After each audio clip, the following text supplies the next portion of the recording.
all these people who are potential victims and targets, I see walking around laughing, eating ice creams, drinking tea and coffee in cafes all over the South Coast, East Coast and Colombo.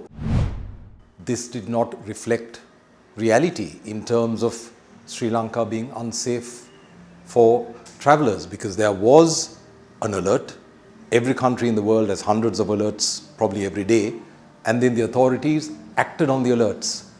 If the authorities did not do anything about the alerts, then fair enough that foreign missions can escalate. But given the actions that were taken, which were comprehensive, and a couple of people were arrested, there was no need to amplify the fact that there were risks to the whole world, and that's what advisories do.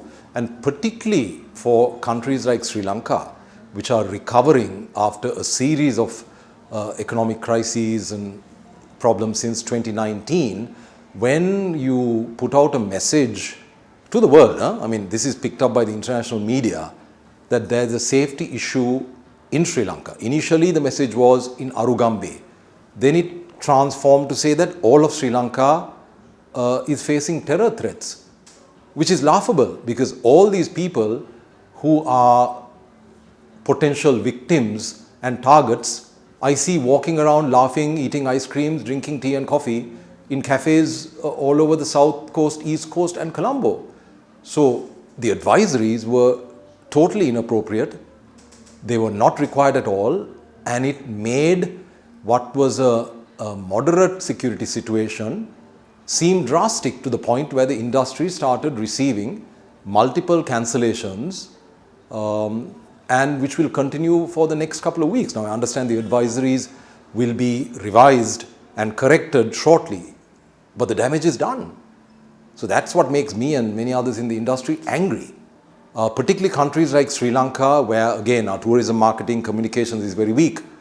Travelers look at advisories, and the advisories get picked up by foreign media, and as I said, amplified to make Sri Lanka seem unsafe. So honestly, the advisories should be revised.